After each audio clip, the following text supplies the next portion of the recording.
Eu costumo brincar assim, acho que o ponto que a gente teve mais dificuldade, que eu tive mais dificuldade para a gente colocar algum tipo de governança foi agronegócio mesmo. Porque você está tratando com pessoas que não tinha toda uma estrutura de TI muito enraizada, mas cultura de cyber estava começando ainda. Então, quando eu cheguei nesse ramo, era para montar uma área, era para fazer um plano diretor, era para a gente começar a fazer uma gestão de risco de negócio, entender como essa gestão de risco funcionaria. Só que eu não tinha aporte nenhum, eu não tinha nenhum tipo de investimento em si naquilo, né? Eu tinha, claro, uma equipe pequena, cuidava de gestão de mudança, então a gente acaba fazendo um pouco de tudo. E era muito louco, porque a gente tinha reuniões recorrentes com o pessoal da. A gente respondia para um. A gente fazia parte de um grupo, né? Então. E essa empresa matriz ficava na França. E eu respondia para um CISO de lá. E aí. É aquela coisa, de a gente tentar pegar o limão e fazer limonada, né? Então, o que eu posso fazer para ajudar com o que eu tenho hoje? E muito de segurança é isso. É o puxadinho aqui, é o que a gente pode fazer ali. E eles compraram uma ferramenta de gestão de vulnerabilidade. E eu virei pro cara e falei, legal, coloca no escopo a minha rede. Passei todos os endereços para eles, tudo. Eles colocaram e a gente começou a trabalhar. Combinei com o meu líder aqui. Falei assim, vamos começar a fazer uma gestão de vulnerabilidade. Não, legal, vamos lá. Então eu começava a trazer relatórios mensais, direcionava isso para a equipe técnica de TI, e eles iam fazendo a roda girar e a gente mitigava risco. E aí veio imagina, francês elogiando alguém. Eu nunca tinha visto. E ele falou, olha, o pessoal daqui é o que está mais usando e nem é a empresa, é uma empresa do grupo, não é a empresa principal. E enche de orgulho isso, porque a gente começa a trazer um pouco de noção de cyber para isso. E o mais legal é que eu saí um pouco antes do WannaCry de lá. E a empresa do grupo que foi menos afetada foi a que eu saí. Então você começa a ver o valor Tinha do seu resultado. trabalho dentro desse contexto. E é muito legal isso. Então, assim, é um dos pontos que eu tive mais de desafio de fazer isso. A gente tá muito acostumado a falar não. Ao contrário de banco. Banco, o risco tá aqui. Preciso comprar isso, tá aqui. Preciso comprar aquilo, tá aqui. Outro ponto que eu achei que sempre tinha uma visão de risco muito grande foi na Eletropaulo, antes de virar a Enel. Eu saí logo depois que a Enel adquiriu. Mas tinha uma consciência de risco muito grande, com o Cyberthreat, com o SOC, com tudo, enraizado dentro deles. Por quê? Porque era muito caso de fraude. E toda vez que a Anatel aumentava o valor da,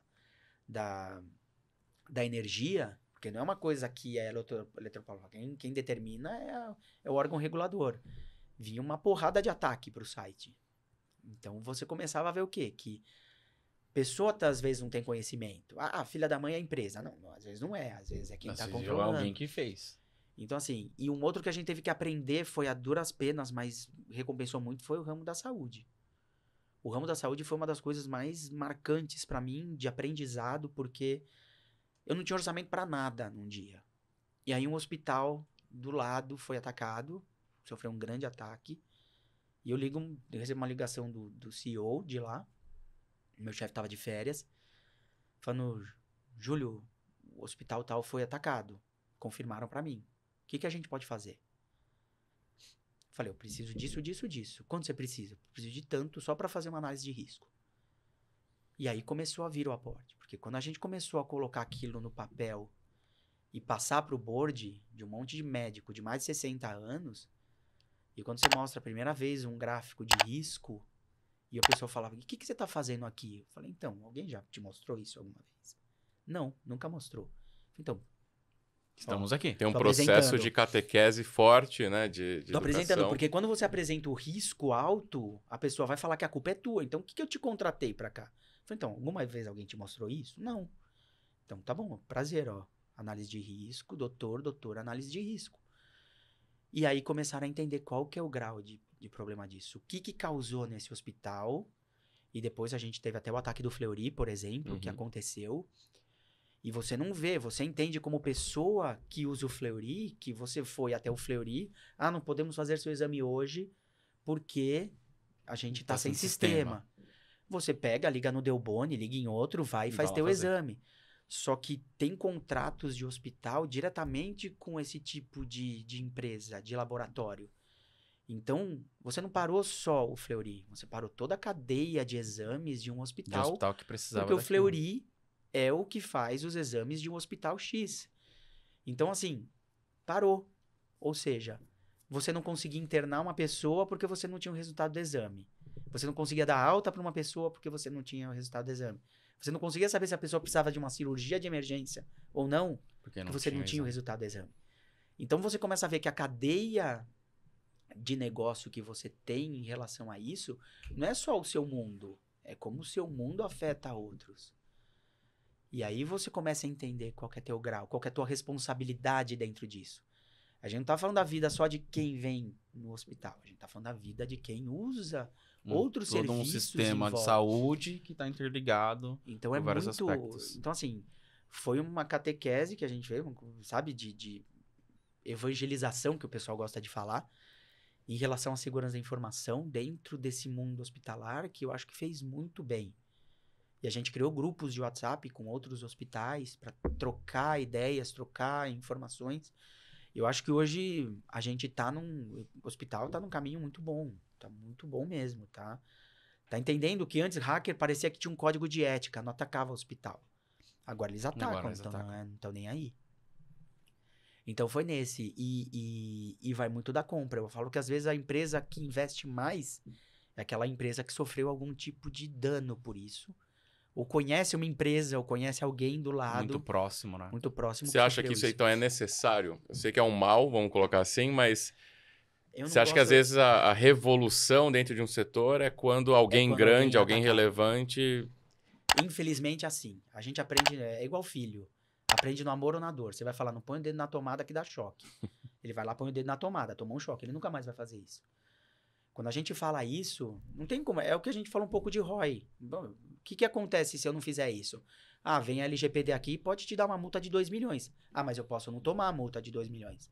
Aí vem a LGPD e te dá uma multa. Ou multa do lado, né? Multa o vizinho. Exatamente. Multa o vizinho. Opa, pera um pouquinho. O que eu tô fazendo aqui que eu preciso melhorar? Então tem esse aprendizado na dor um pouco da gente, mas que eu acho que não deveria ser assim. Uhum. Só que eu acho que hoje o pessoal tem mais consciência. Tá muito mais enraizado segurança da informação. Todo dia você vê um ataque, todo dia você vê uma notícia de empresa que foi colocada fora do ar. E muitas vezes até coisas assim meio que inesperadas, né? No sentido de que talvez esse cara não tenha tanto risco a cyber porque não se imagina que ele vai ser atacado. Aí tem 2 exemplos, né? Um exemplo foi o MGM, né? Que teve lá os cassinos, tudo parado. Imagina, uma máquina de cassino quando não gera dinheiro por dia pro cara, ficou tudo parado. E o cara vai no cassino do lado. Pois é. Não, e o pior assim, né? Quem imaginaria que alguém iria atacar o cassino em si? Porque aí tem um monte de máquina de jogo, mas o cara que atacou, né? Falou, ou você me paga ou eu vou parar. Não pagou, vou parar então aqui, e aí o teu prejuízo vai ser muito maior. Porque eles têm essa noção, né? Hoje os grupos que fazem esse tipo de ataque, eles têm uma noção muito maior, até do quanto a empresa fatura, para saber quanto ele pode ou não cobrar. E que tipo de impacto, né, ela tem que vai causar, ou o que ela pode causar, o que ela tem que causar, visando o lucro dela. É um negocinho meio, sei lá, esquisito, né? Quase uma corporação do crime. E aí teve também a questão com a guerra, infelizmente, acontecendo lá no Oriente, lá, Israel e tal, teve aqui algumas empresas aqui no Brasil, e aí é uma empresa não grande, né, que foi um site que foi hackeado e colocaram lá dizendo que foi um grupo pró-Palestina e etc, que atacou um site no Brasil. Quer dizer, olha só que louco, né? Quem diria que um cassino seria atacado por uma equipe de cyber do mal, por exemplo, e quem diria que uma guerra, que a gente não tem nada a ver, vai atacar um cara aqui. Aí, às vezes, o cara que foi atacado foi o cara que talvez tenha feito um post no Instagram pró-Israel. Pra você ver como não tá longe, né? Não, e as próprias guerras físicas que a gente tá vendo, elas... É que, geralmente, isso até eu acho que não tem muito apelo pra notícia, né? Não vai aparecer no Jornal Nacional e tal, mas elas acontecem no mundo físico, infelizmente, afetando, né, a vida de pessoas, mas ela acontece também no mundo digital, né? Mais sabido que todo mundo conhece, fala, obviamente a Rússia, né, tem essa frente muito forte, mas todas as outras também, né? Coreia do Norte com Coreia do Sul, Taiwan com China, né, Ucrânia com Rússia e todos os outros conflitos que existem. Existe essa guerra por Existe baixo. a guerra por debaixo. Existe. E aí a pergunta Todo mundo fala que Júlio, muito do dinheiro da Coreia do Norte vem de ataque de hacker. ataque hacker. E principalmente roubo de Bitcoin, né? Eu vi uma matéria falando que eles são quase que especialistas em roubar Bitcoins, porque não dá muito para rastrear, é mais difícil e tal, mais fácil de encobrir. E que a Coreia do Norte especializou-se em roubar criptomoeda. Os ataques que eles fazem, na maior parte do tempo, é para conseguir ou inteligência ou pegar finanças aí. Inclusive, teve nos Estados Unidos, né? Não vou lembrar agora qual que era a matéria, mas ela falava o seguinte: para as empresas americanas tomarem cuidado com contratação de pessoas que trabalham em modelo de home office fora dos Estados Unidos. Porque ele podia estar empregando um coreano, sem saber. Às vezes o cara tem documentos falsos ali, tem, né, porque você não vai ver o cara, né? A inteligência artificial é muito louco, E a inteligência artificial você ajuda. uma câmera, muda a tua cara toda. Exatamente. Sim. E aí você pode estar empregando um cara do crime, olha só. E qualquer um pode ser o cara do crime, né? Teve agora recente, eu vi até um pequeno documentário, se me falha a memória, o nome do cara é Jimmy Zong, alguma coisa assim. A polícia nos Estados Unidos, FBI, enfim, todo mundo estava atrás do cara, de quem fosse, né, o cara que causou o dano. Aquele roubo em 2012, 13 ou 14, se não me fala a memória, já faz uns 10 anos, de 30 mil bitcoins no Silk Road. O cara roubou, na Silk Road, né, Dark Web, lá, as coisas né, ilícitas. Ele roubou lá, na época, acho que foi 2012, 30 mil bitcoins, ou mais até, porque acho que foi até mais, porque num dado momento, quando o Bitcoin estava bem alto, a fortuna estimada de quem roubou estava acima de 3,5 bi de dólar. Senhora. E esse cara estava como estudante na Universidade de Atlanta, na Geórgia, acho que na Universidade de Geórgia. Lá, estudando, né? O pessoal até achou estranho, porque ele era um estudante, mas ele dava festas, ele chamava amigos para ir no shopping, falar, tá aqui, ó, 10 mil dólares para cada um de vocês.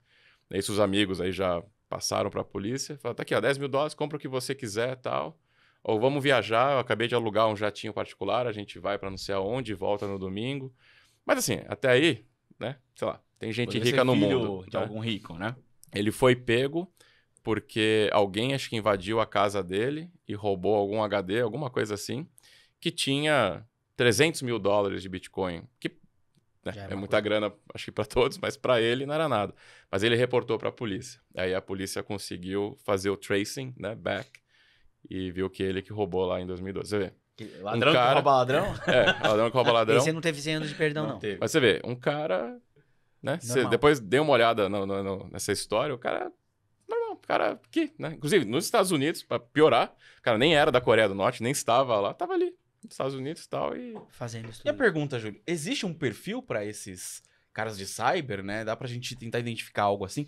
Como você teve essa vasta experiência e hoje você palestra, dá aulas, etc, né? Então, provavelmente você tem contato com o pessoal que está estudando. Existe o perfil de quem está estudando para fazer a defesa e o perfil de quem está estudando para fazer o ataque? Sim. Você acha que é um pessoal mais novo? Como é que é isso? Como é que Mas o ataque do bem ou o ataque do mal? O red team do bem ou o cara da... Ataque. Pode ser do bem ou pode ser do mal. Quem usa pro bem, usa pro bem. Quem usa pro mal, usa pro mal. Tem bastante, acho que... Tá difícil no mercado achar pessoa assim, boa, que sabe. Mas tem o pessoal novo, tem um pessoal mais das antigas que faz esse tipo de trabalho. Mas assim, é complicado você falar. Eu acho que o mais difícil não é tão o técnico, porque o técnico tem muita gente hoje se capacitando, indo atrás de certificação, atrás de aula, vendo no YouTube. Hoje você acha no YouTube aula de Cisco adoidado, aula de roteador, de Palo Alto, de Firewall, de tudo. Você acha muita coisa que te capacita para isso.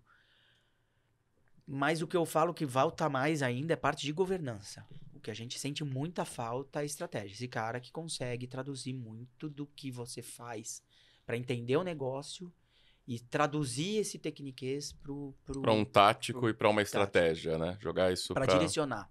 Porque se você coloca um cara desse numa mesa de board, ele vai falar um monte de coisa, vai colocar uma topologia de rede na tela, falar aqui tem um ponto de vulnerabilidade, a pessoa não vai entender. Então a gente tá muito bem servido disso, apesar de ter pouco no mercado e tá guerra de doido, né? Todo dia alguém ligando para alguém da equipe, tô precisando de alguém, tô precisando disso. Então se valorizou muito esse tipo de profissional, os profissionais bons, Mas ainda eu acho que falta muito esse pessoal mais consultivo, mais tático, que pode direcionar. Acho que nesse sentido a gente está tendo um problema de déficit nesse sentido. E hoje a gente vê muito isso por quê? Porque CISOs ultimamente escolhidos por empresas não são voltados à segurança da informação. Justamente por causa desse estigma técnico. Ele pega um cara de risco, ele pega um cara de compliance, ele pega um cara assim que tem um pouquinho mais da linguagem de negócio, sabe fazer a pessoa trabalhar, mas às vezes não sabe também traduzir isso de um lado para o outro. Então você achar um cara que tem um background técnico, não tão aprofundado, eu costumo brincar, falando que perto do pessoal da minha equipe hoje, eu sou uma piscina de infantil do lado de uma piscina olímpica, porque os caras entram nos detalhes que, até eu preciso ligar o tecla SAP, eu falei, aperta a tecla SAP aí que parou, eu tô perdido aqui. Então eles explicam tudo e aí eu pego toda essa linguagem e aí a gente tenta traduzir isso de uma maneira mais clara e específica para o negócio. Então falta muito disso, falta um pouco disso e dessa paciência. Costumava brincar, um dos meus líderes, eu virei para ele e falei, eu vou fazer o curso de Ethical Hacking. Aí ele falou, tá bom, mas você tá indo pra liderança, por que você quer fazer curso de Ethical Hacking? Eu falei, porque que tipo de líder eu vou ser no futuro se eu não entender o que meus liderados falam? É a mesma coisa que você chegar no mecânico e falar, rebimboca da parafuseta. Tá bom, beleza, tá ótimo, vamos lá. Então você tem que entender um pouco essa linguagem, você tem que fazer, participar da parte do escopo, do projeto, de você definir qual vai ser o escopo de um teste de invasão. Isso tudo você tem que estar por dentro, o que é, onde dói. E aí, ao mesmo tempo, você fazer essa tradução. Então, é sempre bom ter um pouco dessa permeabilidade entre os dois lados.